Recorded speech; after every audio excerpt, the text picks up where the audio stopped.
Et dans 8 jours, c'est le Barça. Au Camp Nou, si tu prends un rouge au bout de la 18e pour 2 fautes, bah c'est plus la même histoire. Donc, salut à tous les amis de Foot Mercato, c'est Walid Acharchour et moi je suis là pour quoi? Je suis là pour faire les tops et les flops du match entre l'Olympique de Marseille et le Paris Saint-Germain. Le PSG qui s'est imposé tranquillement 2-0, sans forcer, sans être grandiose. Et il recolle au classement à 3 points de Lille qui est premier du championnat. Et puis on perd pas de temps, on y va, hein, on passe au top. Mon homme du match, Marco Verratti, le petit hibou qui a été pour moi le meilleur sur le terrain ce soir. Il a été à l'initiative notamment sur ce duel gagné de la tête alors qu'il fait 1m20 sur Rongier pour le but d'Mbappé. Et puis il a été dans la lignée de ce qu'il fait avec le Paris Saint-Germain depuis un bon bout de temps.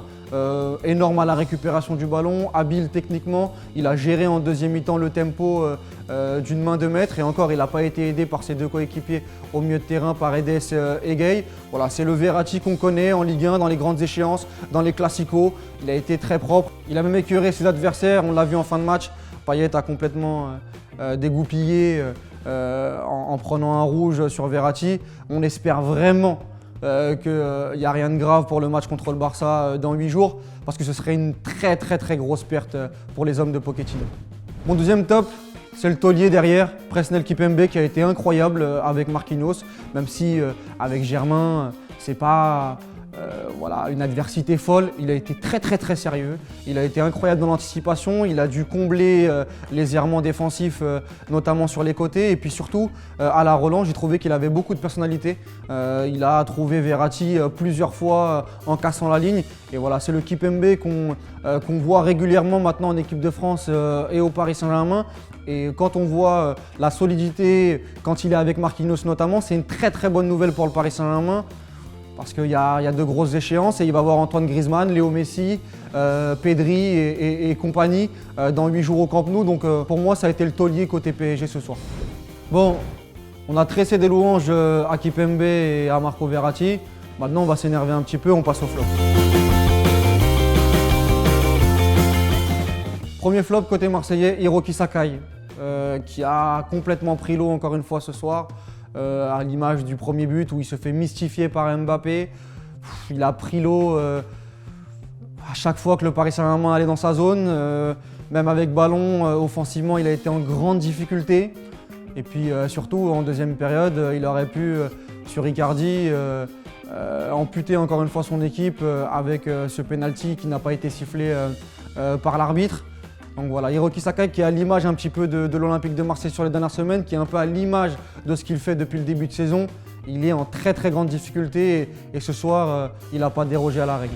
Après Sakai, Alvaro parce que encore une fois, dépassé sur le but d'Icardi, des relances approximatives. En deuxième mi-temps, on l'a vu avec l'entrée de Neymar, il a été au bord du rouge et au bord du penalty.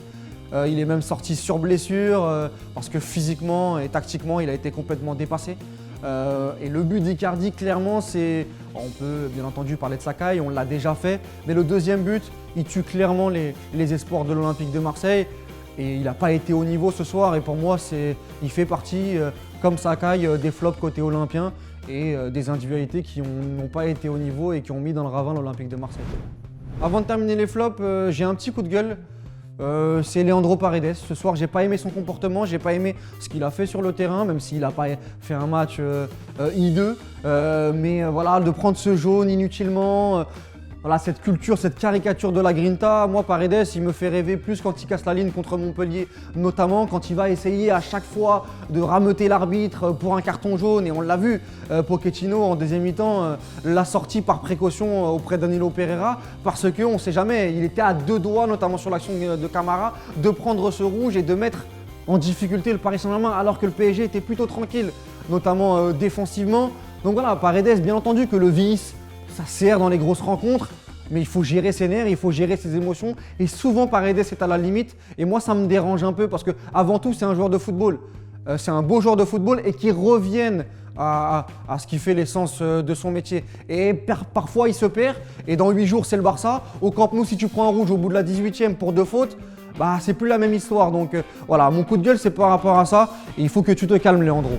Voilà, c'était mes premiers top et flop. Si tu es d'accord, tu commentes. Si tu n'es pas d'accord, tu commentes. Mais toujours en argumentant Faites-moi rêver dans les raisonnements, on ira débattre ensemble. On se retrouve quand? On se retrouve déjà sur le Barça PSG pour se refaire les top et flop et se faire rêver comme d'habitude. A très vite.